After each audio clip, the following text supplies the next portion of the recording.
Hi, my name is Mark Newman. I'm Chief Analyst at TM Forum.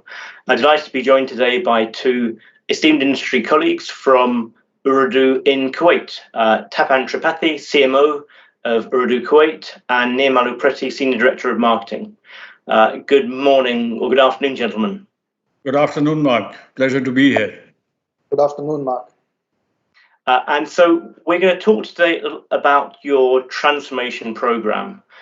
And it's a really interesting market, the Kuwaiti market. So I think a good way of starting the discussion is just to give everyone a chance to understand the peculiarities of the local market. So if you can just give us a brief insight into what the market looks like from a competitive perspective, from a demographic perspective, from a usage perspective. Well, first to start with, there are many peculiarities and it's difficult to choose a few. Kuwait is largely an expat market wherein 70% or 75% of the population is expats and 25% population is local. Kuwait is very advanced when it comes to telecom services. For example, 90% of the geography is already covered with 5G. That also describes very high penetration for mobile services, which currently stands close to almost 200%. And something which is unique to Kuwait market is very high data usage and very high demand for data services.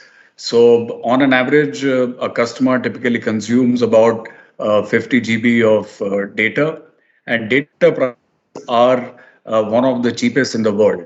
So that puts this market in a very challenging situation, very high data demand, very high penetration, and very high competition.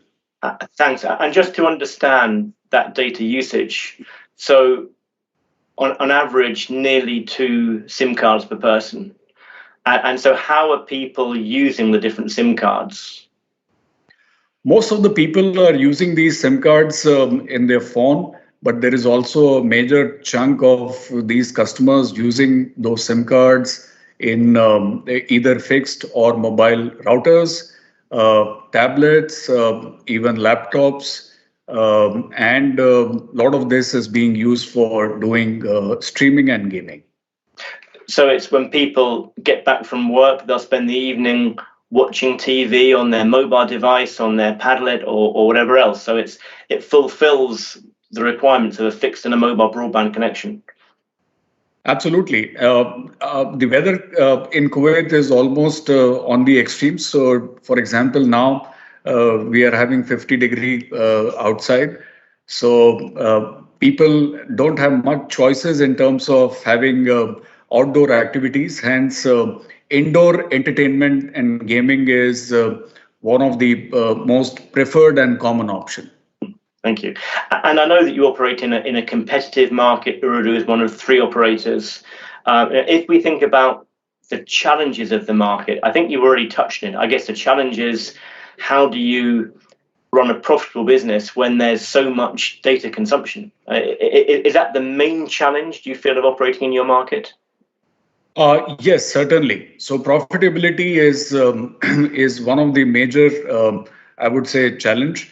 And also the other challenge is, which can be very well be, let's say, a part of profitability, is how do we really continue to attract and retain our customers?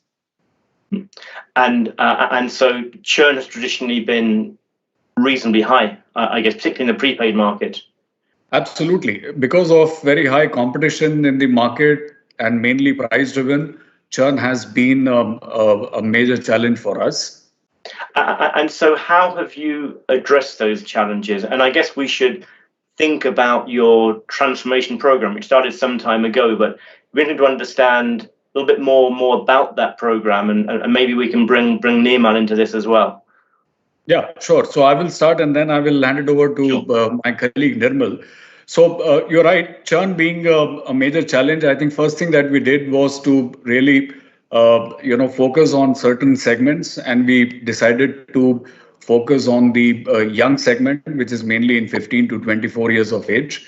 And looking into that segment, we decided that digital is going to play a major role. And hence, we started the transformation about 4 years back.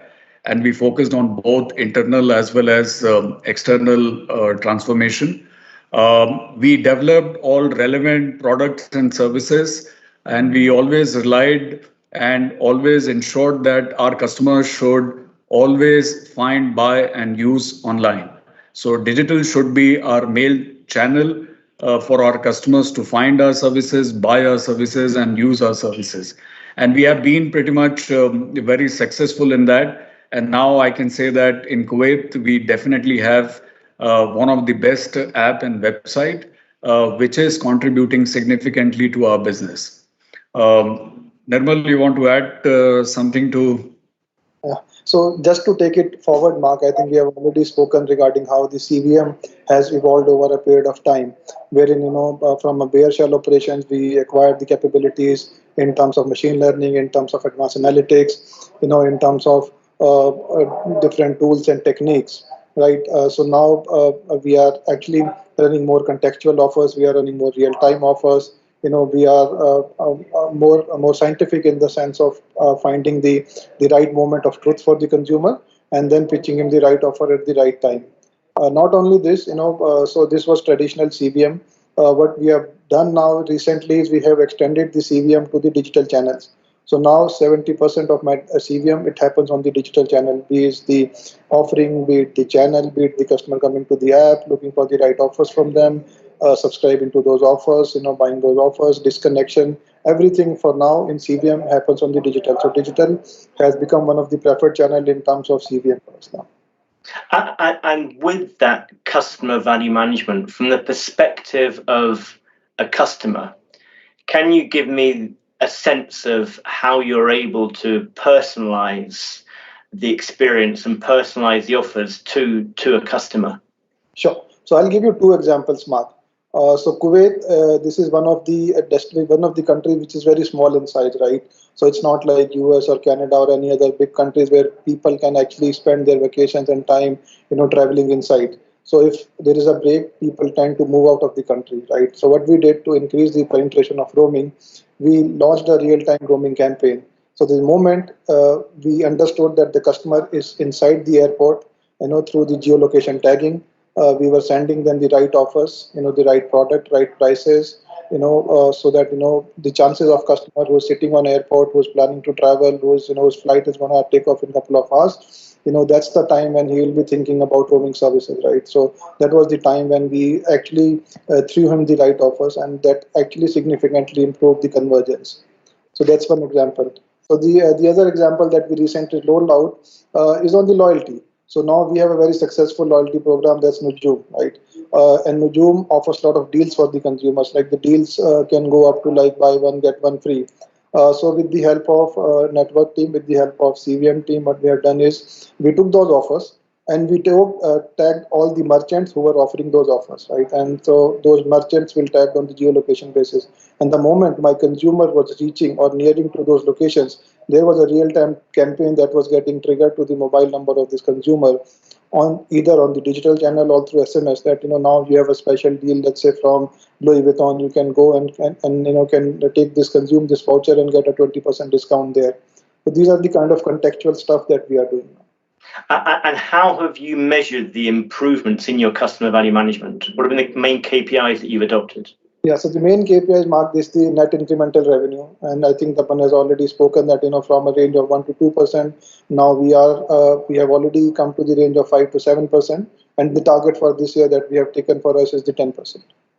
Interesting, and I know that you've engaged with Comviva in adopting this sort of new CVM strategy. Can you give us some idea of the process of transformation? How long that transformation took, what the main challenges were, what are the main areas of expertise that Comviva brought to you? Yeah. So the biggest capabilities that Comviva gave to us was in terms of technologies, because Comviva globally is renowned in the sphere of technologies. So the kind of tool, the CVM campaign tool that they brought in is world class. it's very easy to navigate. It's very intuitive. Any customer, or sorry, any agent who's sitting behind the desk, they can design the campaigns, and it actually has speed up the time to market. From a campaign that used to take about 2 days, we are running the campaign now in a couple of hours. So that's one enhancement. The other enhancement is in the area of the machine learning and the advanced analytical capabilities. Previously, when we were doing in-house CVM, we didn't have too many forecasting models. With the help of Comviva, we have now more than 40 models. So in the sense of technology, in the sense of advanced analytics and the data science capabilities, we have really gained a lot from them. Okay, thank you. Well, Nimal and Tapan, I know that transformation projects can be pretty difficult and challenging. In your case, it sounds as if you have real success. So congratulations with that, and long may your success continue. But thanks for your time. Thank you. Thank you very much, Mark.